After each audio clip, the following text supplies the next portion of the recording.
el próximo convidado, el próximo invitado es otro grande, es que de verdad es que es imposible destacar a uno. Es Erik van Dooren. Erik es un odontólogo de Bélgica. Él hará su conferencia también en inglés. Erik, how are you? Hi, August. Okay? How are you? Yes, Are you fine? everything okay. Yes, for the moment. Yes. And your leg too? My knee is okay as I'm recovering. Okay. 4 weeks now. Yes. Okay, perfect. Ok, Erik yo lo conocí a Erik más o menos hace 12 años y es una persona que siempre va un paso por enfrente. Hace poquito coincidí con él en el congreso de ANAXDent y lo que vi fue un nuevo Erik van Dooren. Un Erik van Dooren que está ya totalmente colocado en el digital side, en la parte digital de la odontología, y me fascinó su conferencia. Y bueno, estoy seguro que hoy disfrutaremos mucho con Erik. Es una conferencia en inglés, pero Erik habla perfectamente inglés, o sea que no hay ningún problema. Erik, when you want, thank you so much. Well, thank you for inviting me, August. It's a pleasure and an honor to be there.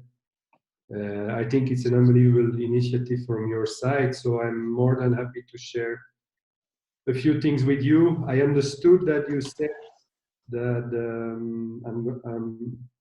I think I understood from your Spanish that you saw me doing digital presentation, but I was thinking when I saw the list of all the participants that I might, since there's a lot of people talking digital, that I might go back to basics.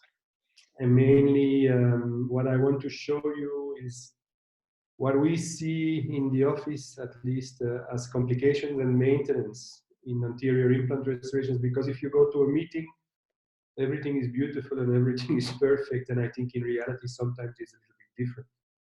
And we have like a half a day of a lecture on all the things that we see and how we try to manage and restore these problems. And I think it's interesting to show you 1 or 2 cases just to have like a little bit of a discussion.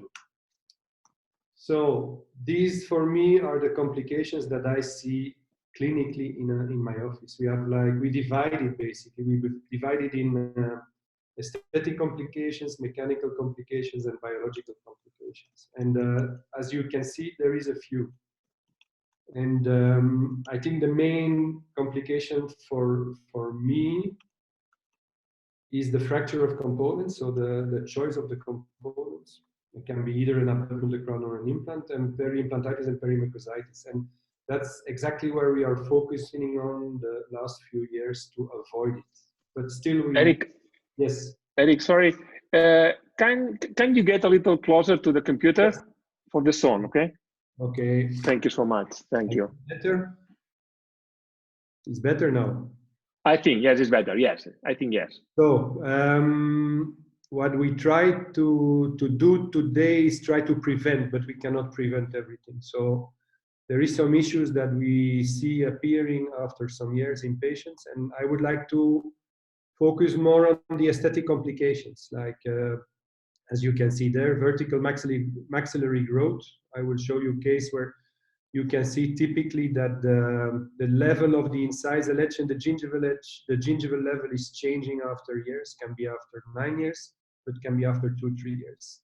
Hyperplasia of the graft, which means the growing of the graft, problems of emergence profile. I think this is many times an issue, and it's not new. There is already research from 1959 telling us that if there's too much pressure, the tissue goes up. If there's too little pressure, tissue comes down.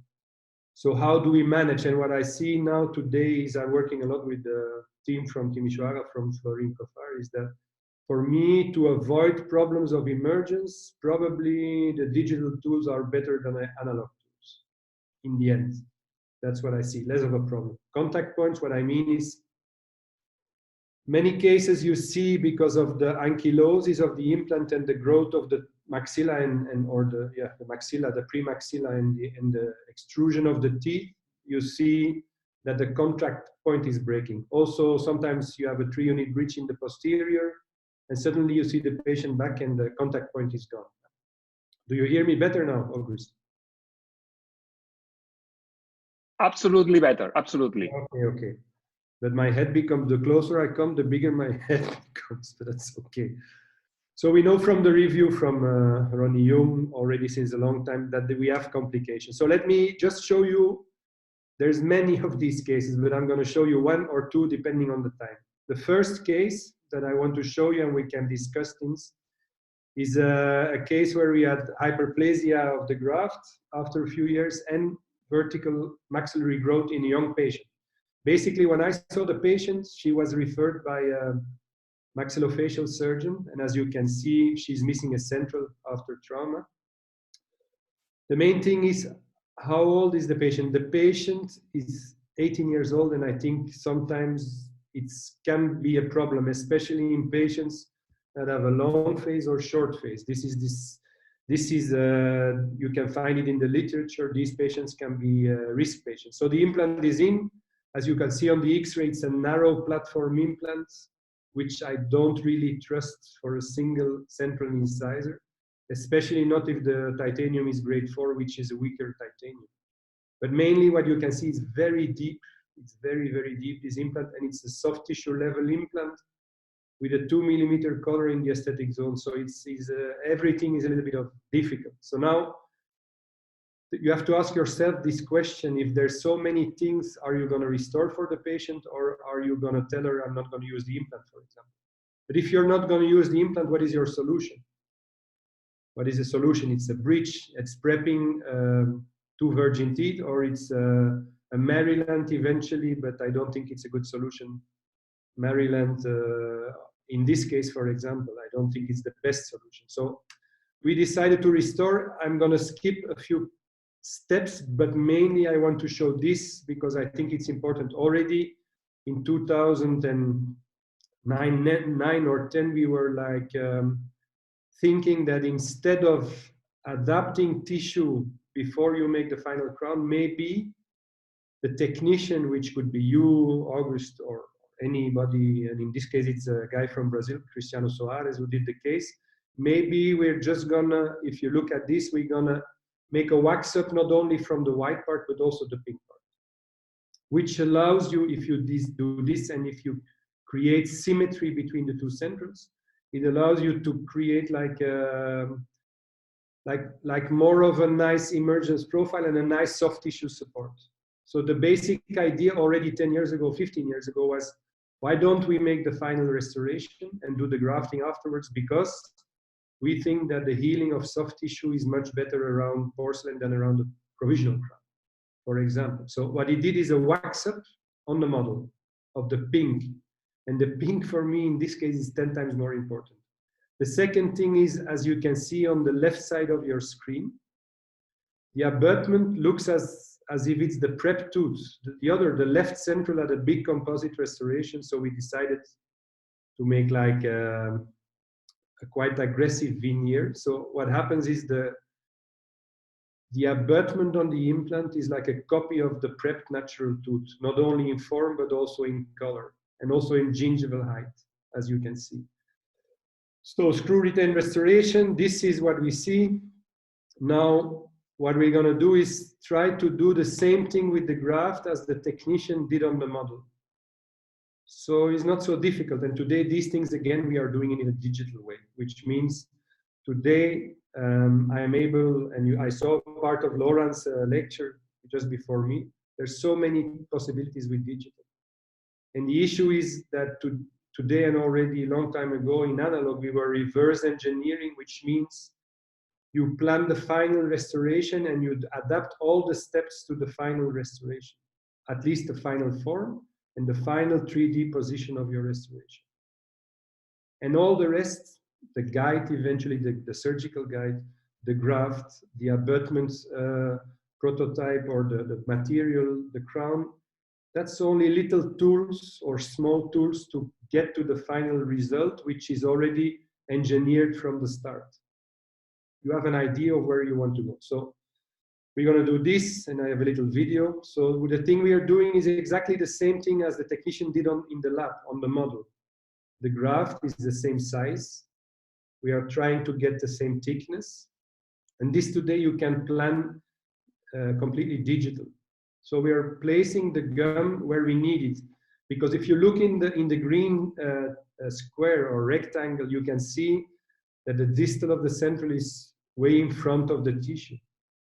So now, since the form is reverse engineered, we will adapt the soft tissue to the form that we selected or the technician did on the model. Now, is everything beautiful? No, I think it's very nice veneer. It's a very nice crown, but look what happens after 6-7 years.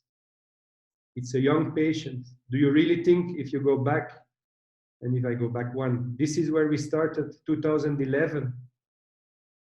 And this is how it looks now, 2019, last year. So what happened?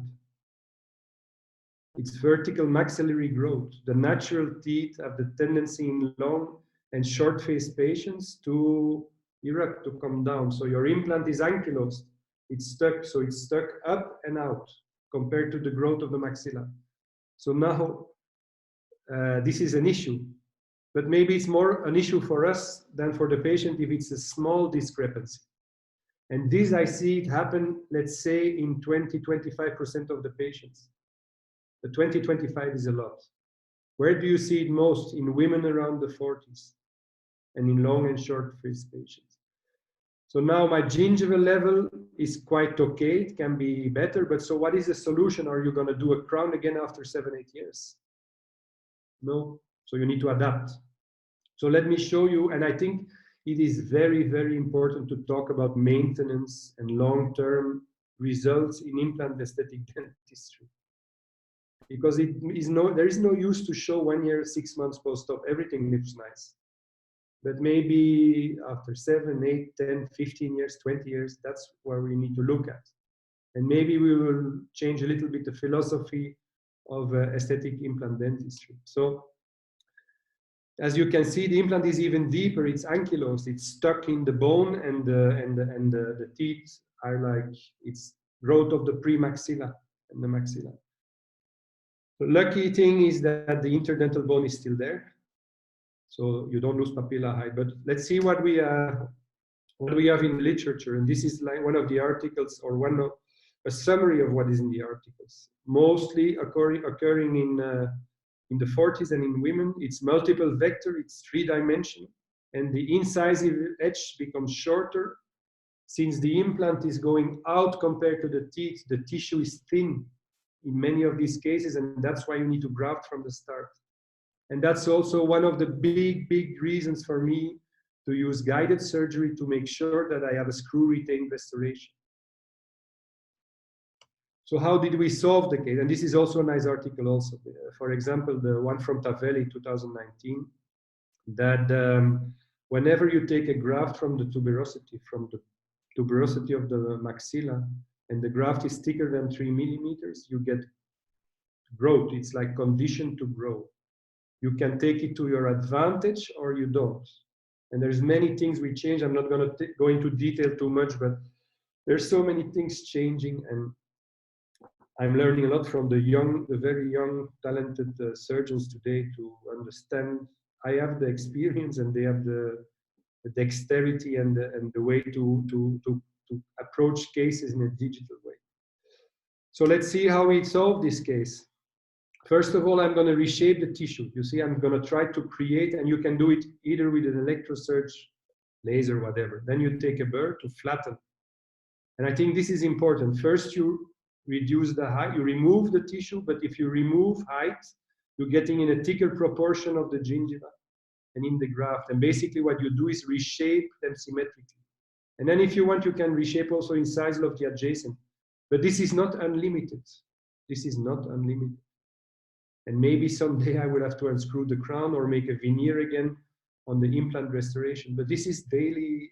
You see also function is disturbed by this issue. So this is how it looks after 1 day. So you try to recreate something that is more symmetrical and more manageable. But at some point, probably, I will have to prep the implant restoration and bond the veneer to the implant restoration. We need to be inventive in these things. We really need to be. So it looks still nice, but there is an issue. There is an issue.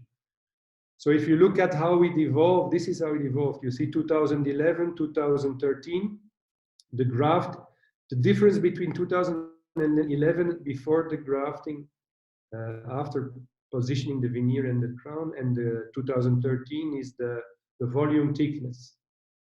But then you start to get in 2018, you see the growth, the scar is disappearing a little bit, but the growth, it's like this tissue coming from the palate is programmed to change in volume. Not always, but in some cases, yes. So 2019, you see the difference between 2019 and 2011, it's only 8 years. Now the issue is also, if this happens after 5, 6 years, are you gonna pay this or your patient is gonna pay you again? What happens if you didn't tell your patient this can happen? These are all things that we start to consider more and more today. And I think it's important, at some point we need to not educate, but we need to show things like this that happen. Not always implants breaking or components breaking, but many steps, many things are happening, and we have to be realistic. I think the rate of complications and associated with difficult maintenance in anterior aesthetic implant restorations, for me is like 20–25%, which is more than I expected when I started to place implant in 1983. You know, in 1983, philosophically, we said the patient that an implant will never fail. Maybe you will need to redo your full arch bridge in the mandible, because that's what we started to work with. But the implant will not fail. Of course, implants fail. Implants for me fail as much as teeth, and I consider them in the same level. The only thing is, if I have a complication with an implant, much more difficult to solve than with a tooth. And there was a tendency like 15 years ago, and still in some parts of the world today, to extract teeth and place implants. I can tell you today it's the opposite since 10 years in our office. Whenever we can save a tooth, we save a tooth. It's still the best possible anchorage prosthetically for the gingiva, for the bone that we can have. The last resource, the last solution is to extract and place an implant. But I think still today, we need to consider the tooth as the best possible alternative. The implant is not the best possible alternative. That's just the reality for me, and I can say it after 37 years placing implants. Now, the question is also, in this case, for example, if it would be your daughter, are you going to prep the central full contour, or are you going to prep the lateral central and make a bridge? I know that what I can do with 3-unit bridge, very beautiful things. We know it. My teacher was Pat Allen like 30 years ago. I know what I can do with the Pontic and 3-unit bridges. But I don't like to prep virgin teeth. So there's 2 principles, main principles, 3. Periodontal health. I'm never going to prep a virgin tooth if I don't need to, and I'm going to try to save teeth as long as possible before I switch to implants. Okay, so I had 2 cases, but I think this is the 20 minutes, and then we can have some discussion and answering questions, obviously. Yes, yes, my friend. I have a question for you. Do you have to adapt the finishing line of the implant cases? Yes, the abutment after grafting in many cases? No. No, yes. No, because the thing is, if you, and that's what that we are documenting this a lot now with the team from Timișoara, with Florin Cofar and Gustavo Giordani, Venci Stankov, and many others that I work with. But the thing is, okay, if you design very well your gingival third of your restoration, it will keep the tissue exactly in place. If it's too much in, tissue will come down. If it's too much out and too much pressure, tissue goes up. But the thing is, you have to adapt the graft to the crown or to the abutment, and the crown and the abutment should be designed to keep everything in place. The issue is that I see too many, in my opinion, and I really, but that's my opinion and it's my clinical personal view. I really think too many people are using too big grafts. It's not necessary to place big grafts if you have the proper design of the crown and the abutment. You just need to place what you need, not more, not less. Yeah, absolutely agree. And other question, one man asked you if you use the monolithic materials to restore in the anterior region. This one is Cristiano. If you use the monolithic, okay, sorry. Today, yes. Okay. We like. And you like it? Really like, because I can. I have the advantage in digital to have beautiful forms and textures, like probably Lauren showed you also. That's a huge advantage for me. But I think also at the same time that staining is like an art. It's not. It's not that easy. What material do you prefer to make it? If I have a case like this, for example, with 4 teeth, I will use a Empress cat, multi-layer. Empress cat. Yes, multi-layer. Real multi-layer. Multi-layer stain. I see, honestly, I see by far less chipping and fracture or whatever with monolithic milled materials than with feldspathic porcelain. Now, in some cases, if it's a single tooth with a difficult color, of course, we go feldspathic. Do I think monolithic milled is as beautiful as feldspathic? No. Feldspathic is still the reference when it comes to aesthetics, but there is always a balance between things. You have to choose what is the best in each situation. Perfect, my friend. Thank you very much to be here. Yes. Yes. Thank you. I see Oscar waiting, so I will disappear. You can leave. You can leave your screen, please. Yes. Perfecto. Okay, my friend. Thank you very much to be here, and remember, yes, rest at home. This is important. This is important. Thank you very much for accepting the invitation. Stay at home and take care, my friend.